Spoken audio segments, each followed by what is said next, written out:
to just kind of call people in and just say, we're all in this together, Mm-hmm. and we have enough to go around for everybody. We just need to make sure that we're targeting our resources and not being stingy with what we have, Mm-hmm. because there's enough to go around for everybody. We just kind of need to make this a more robust conversation, in my view. Is the show for me and you, the one you love to listen to, and ooh, you got your friends, see it through. See, 'cause laughter is medicine too. Hello, my name is Angela Edge, producer of The Edge Show, an award-winning television show and podcast. Hey, I'm Wendy Love Edge, writer and co-host of The Edge Show. The opinions expressed by our guest are not necessarily those of A-Edge Productions. This is Season 7, Episode 5, Homelessness, the Scope of the Problem. Hey, Ange, how you doing today? I'm okay. It's pretty hot here, though.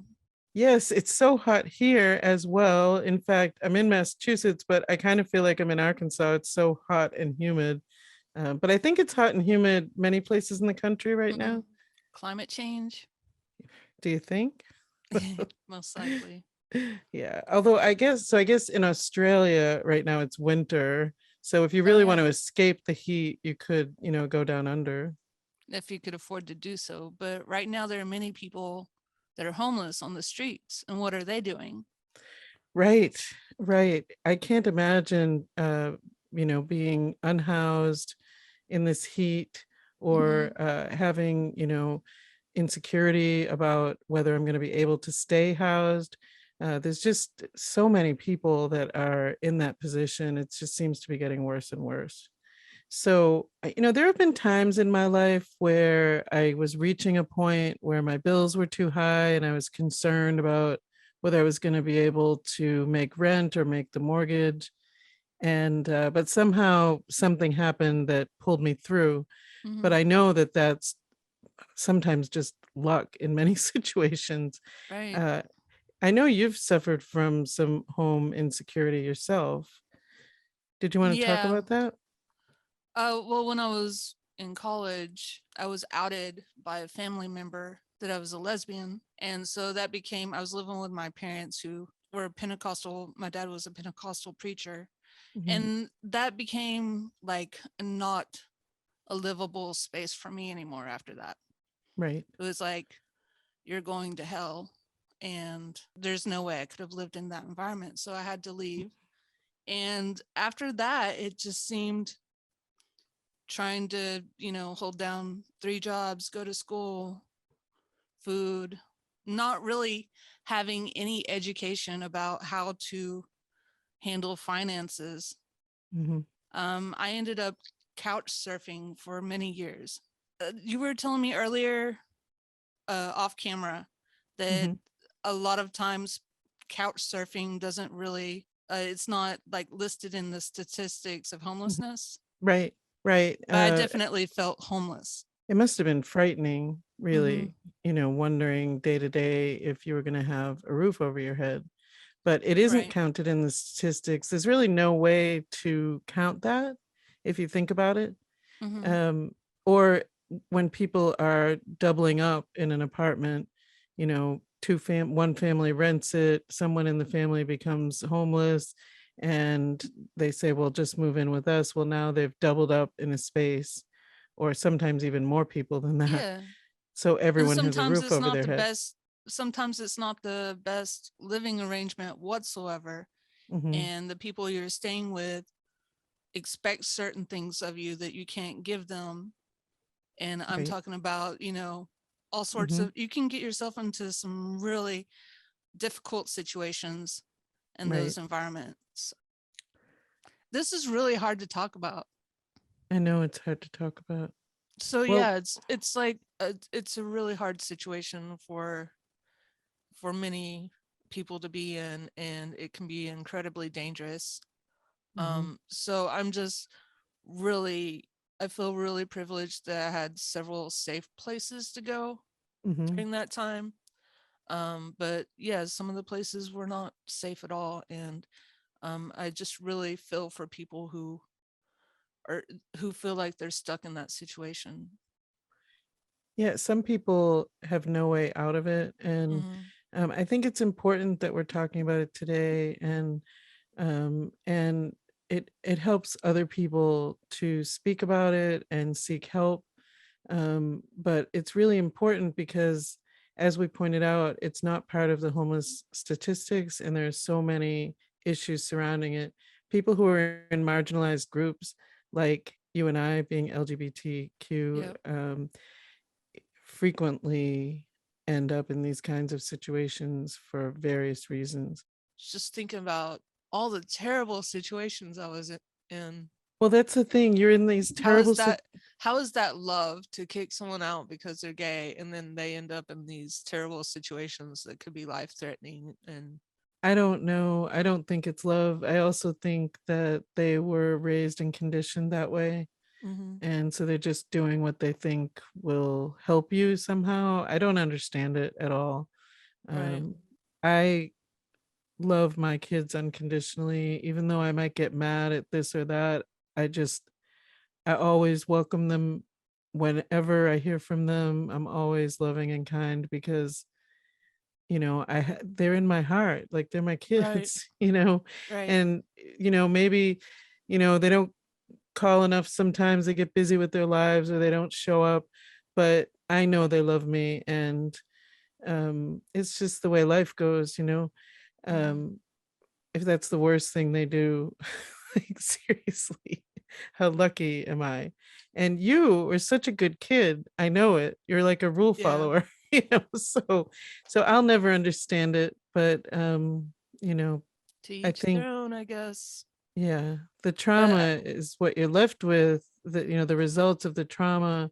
You're such a sweet, kind person, and the results of the trauma put you in, anxiety mode and all the different things yeah, that go with it. And being homeless creates so much anxiety. yeah. So I can't imagine I mean, that just feeling. I'm so actually surprised sitting here talking about it, how much it affected me, and I did, and just I welled up in tears, Hmm. and I didn't even realize the effect that it apparently still has on me, Right.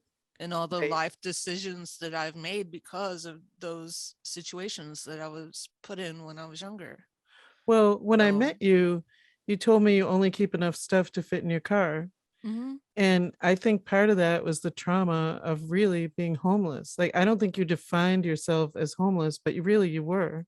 Yeah, well, I mean, that's why I don't want to move now. I just want to stay put. I want something with roots, a place Right. to call home that Right. seems stable. But Right. when you think about it, I mean, what is stability?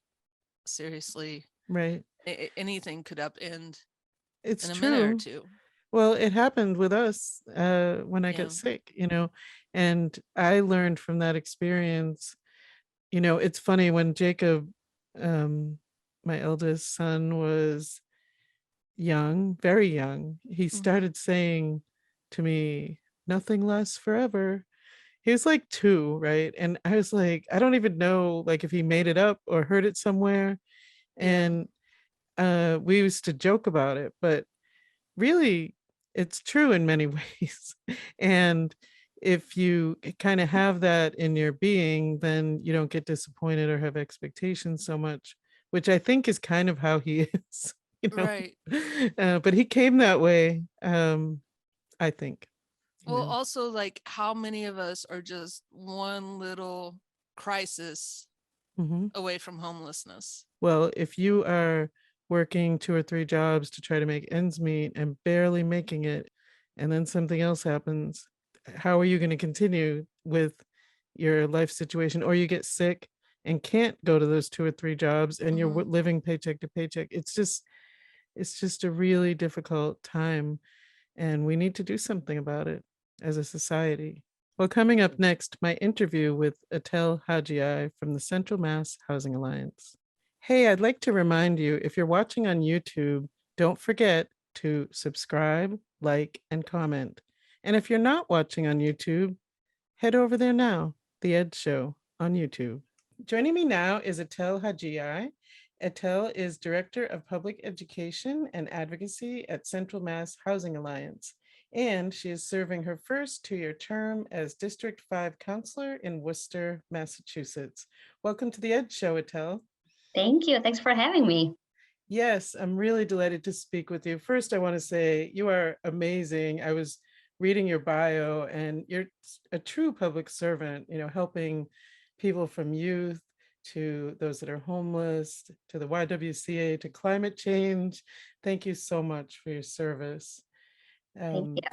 So I was wondering, what drives you? Well, I think what has always driven me is the spirit of justice and serving community and building community. And I come from a family of public servants back home in Albania, and my parents always instilled in me since very little that you share talent, skills, and whatever you have with other people. And I think that's what's always driven me, and I think that's what will always drive me. What a foundation that is. It's really great to hear, and that you're living it. So today we're here to talk about homelessness, and I thought maybe we could start first with what is the scope of the problem. And so I looked up some statistics, and in the US in 2022, over 500,000 people are experiencing homelessness. Now that's according to worldpopulationsreview.com. And so the figure may be more or less, but that's what they have said. And they're kind of defining that, as people who even are in a temporary home as well. So I'm not sure what you feel about the explanation. That was my first question. How do you define homelessness? Yeah, so it's complicated because the federal government has a different definition of homelessness. Chronically homeless are individuals or families that have some sort of disability or have episodes of homelessness in a certain number in a year. We have folks who are doubled up who are not always considered homeless, but they're doubled up. They don't have a home or stable home. And then we have folks who are unsheltered, meaning they do not live in a shelter or transitional housing program. So homelessness in the United States has different meanings depending on, the source of definition, which mostly comes from the federal government. Right. And so in these statistics, they also mentioned the top states that are experiencing homelessness, with California being at the top of the list and Massachusetts being number 6. And so that was, I was a little bit surprised to see that Massachusetts fell in that top 10 list, unfortunately. And they were stating that the number is around 18,000 homeless people in the whole state. And then the state with the least number of homeless people was actually North Dakota, which is kind of interesting as well. What is the scope of the homelessness right here in the city where you live and do so much great work? Yeah, so Massachusetts, you're right on the spot there. We're also the 3rd most expensive state to live in terms of housing affordability. And of course, housing affordability and homelessness are closely linked together. In Worcester County and Worcester specifically, we've definitely seen a huge increase in homelessness, sheltered, unsheltered families, individuals. And so, Worcester tends to have a higher number than the rest of the county because we have the most beds available for people in terms of family shelters. There's more services here. So a lot of folks do come to Worcester to seek services and or available beds. So, the numbers obviously during the pandemic have increased because a lot more people are getting evicted. A lot more people lost their health and their income. And, sometimes those folks don't get counted because they either live on their own and Mhm. never reach out to services. And so they end up sleeping in their cars or in the park or, couch surfing here and there. So Right. it's a big issue, and it's a crisis not just for Worcester, but definitely throughout the state. I heard that a 3-bedroom apartment in Worcester is over $2,000 now. I just moved back to Massachusetts, and I was unaware that the rents had come up so much. And then Mhm. what about women in general? Mhm. The homelessness crisis, is it worse for women, single mothers with children? How's that looking? Yeah, when you look at the data that we collect, so essentially the way that the each state and the federal government collects the data on homelessness, it's what's called a point in time count. So one point in January, all service providers count how many beds they have available that night and how Mhm. many folks, sheltered and unsheltered, are in the overall system. So that's how we get the numbers of folks who are experiencing homelessness. Mhm. When you look at the data, for sure, women with kids, families in general count for the largest number if you look at the total number of folks experiencing homelessness. But definitely for women, they lead the highest numbers. Mhm. Um, and then when you break down, for example, folks who are experiencing substance abuse or mental health, Mhm. chronically homeless individuals come next. And then we're also seeing a spike in non-binary and trans folk too. Mhm. And for that population is even harder because they experience a lot more restrictions and discrimination and Yes. inability to find access to safe housing. And then we're also definitely seeing a spike in seniors, so and folks with Oh my disabilities. gosh. Wow.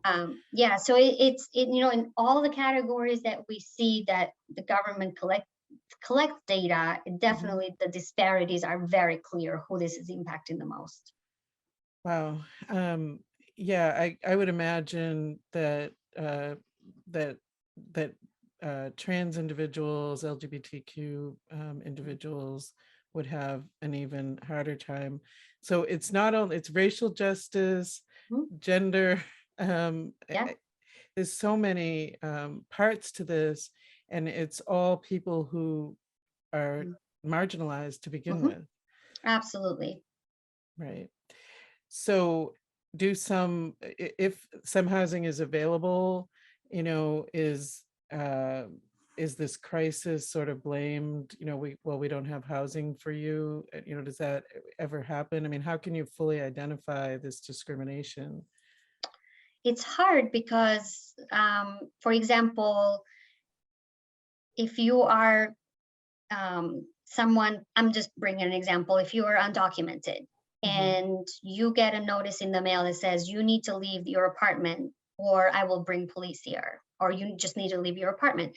Um, Someone who belongs to a marginalized population, if you're an immigrant, if your English is not your first language, if you're a refugee, Mhm. or purely you just never have navigated the legal system, a Right, lot of people leave. or Yeah, all the other things we mentioned, yeah, people leave right? on their own Mhm. voluntarily, right? Even though Right. they don't have to because they don't know that, or they are scared of reporting it. So there's Mhm. an underreporting of folks that are becoming housing unstable because of that reason. There's landlords, for example, there's really good landlords and compassionate landlords. There's also landlords that discriminate in terms of people with housing vouchers, which is one of the biggest support systems that we have federally and from the state for folks to get support with paying rent. Right. And not always they get reported because either people are afraid of reporting or they just don't know that, it's landlords cannot discriminate that way. Mhm. But housing has become a commodity, meaning that there's a group of people that use it for profit or to have an income. Mhm. And so, the housing for all principle or housing is a right principle is not what's guided housing policies in the United States. Well, do you have any final thoughts that you'd like to share with our audience? I think one of the final things is I was reflecting on some of the recent things that we've been working on council. For example, there's an upcoming hearing on inclusionary zoning. It's a policy that kind of wonky when you hear first about it, but in simplest terms, housing advocates have been pushing for this for years and years, and it basically mandates private developers to set aside a certain number of units for folks that are at the 60% area median income or below. So in simple terms, it's someone who's making low wages. And why this is important is one of the solutions that we have in the toolbox is that it sort of brings the private market into a partnership with the city and town to do their part in producing, affordable housing. When a developer comes here, they produce housing, they reap the benefits of that, but we're left with contending now with folks that are competing for available housing. And so this will give us the opportunity to gain a few more hundred units. It's an exciting policy, and there's a group of advocates that have been working together, and I'm excited to see that Worcester City Council has supported that. Excellent. And then my final thing is, we need to do a lot more work to educate our neighbors and our friends around homelessness, how it happens, to dispel all the stereotypes and fear that people have. And, at the end of the day, like you said, everybody deserves the dignity, and it's a human right to be able to have a safe home and a place where you put your children at night, where you don't have to worry, or if you're a single individual, you don't have to have the trauma of sleeping in places that are not meant for human habitation. And so just having these conversations, especially neighborhood meetings where people may be a little bit more resistant, is something that I try to do, to just kind of call people in and just say, we're all in this together, and we have enough to go around for everybody. We just need to make sure that we're targeting our resources and not being stingy with what we have, because there's enough to go around for everybody. We just kind of need to make this a more robust conversation, in my view. Yes, I agree with you. We are one community, one people, and it's clear that people are not thinking that way based on everything we talked about in this conversation. So I think the way to move forward too is like you said, to change the mindset, change the conversation a little bit, and realize that we are one community, and we can fix this. And it's more expensive in the long term to keep people in shelter than it is to actually put our resources and make sure that there's nobody experiencing homelessness. Like, I would love to do away with shelters. I understand that they're a part of sheltering people in emergency situations, but our goal is not to create more shelters, is to provide the appropriate housing for everybody that is according to their needs. And I think we can do it. It's just going to take a lot more political will that we have right now. Yes, that's a really important point also. Thank you so much for joining me. It's been very informative. And once again, thank you for all of your fine work. You're very welcome. My pleasure. And now I want to remind you that if you're watching on YouTube, make sure you hit that bell and subscribe if you like our content. Well, that was a great interview with Etel. She's also District 5 City Councilor here in Worcester, Mass. I'm just really amazed at all the work that she does in the community. And I think when people are raised with that in their family, they just automatically step into it and step forward to help others and share their talents. And it's so important. Oh, yeah. Yeah. I'm glad we could get her on the show. Absolutely. It was wonderful. So this problem is very big and very complicated. And I think that fixing it will require the work of many, many people like Etel. And so I'm hopeful that if people are listening and watching, that they start to understand the scope of the problem if they didn't already. It's enormous. Yeah. I think it's more common than a lot of people think, Right. I know, especially in Fayetteville, it's easy to just stay in your own neighborhood and forget that homelessness exists until it's not. Right. And you're driving and you see people out asking for help. Right. And then it's just easy to drive on by. Or So, judge, right? or judge. Yeah. Right. I think here in Worcester, Mass, we see it much more often. And I went back to work as an occupational therapist, as you know, and Mm-hmm. for the first time in my career, we're discharging people to homelessness. Um, That's insane. it really is, Like, how do you like focus on someone's health, an environment like that, and right, then like knowing that they have no way to take care of themselves after you right. release them? Right. It's the way the system is, the way the medical system is. And, frequently we see patients who require certain equipment on their toilet, in their Mm-hmm. kitchen, walking devices, and we can't possibly send them to a shelter with all of these devices. So now we're left with wondering how they're going to manage, knowing that they really need a raised toilet seat or a cane or a walker. Wow. So I don't know how many people realize the depth of that situation and what we're dealing with. And certainly the opiate crisis, which we've talked about many times on the show, Mm-hmm. has impacted that as well. There are just many, many more people that have suffered so much because of the opiate crisis. That crisis in itself has spawned many other crises, including housing. I can only imagine. I mean, Yeah. when we were, you and I both going through our pain issues and being prescribed medication after medication, Hmm. and just so close to maybe being put in that situation also. Right. And fortunately, we were able to, in different ways, get off Hmm. those medications, but not everyone can. Right. And Right. a lot of the times, you're put on a heavy narcotic for pain, and then the doctor just cuts you off, even Right. if you're taking it as prescribed. Hmm. And by that time, your body is absolutely addicted to that medication. And where do you turn Right. Right. for To pain relief and mhm. the addiction that your body is going through? Right, frequently to heroin or other drugs. Mm-hmm. And, society can be so judgmental. I think there's been a lot of education now and a lot of news stories and movies Yeah, about the actual crisis. So I'm like hopeful Dope that Sick. people, Dope Yeah. Sick, really great series to watch to learn about it.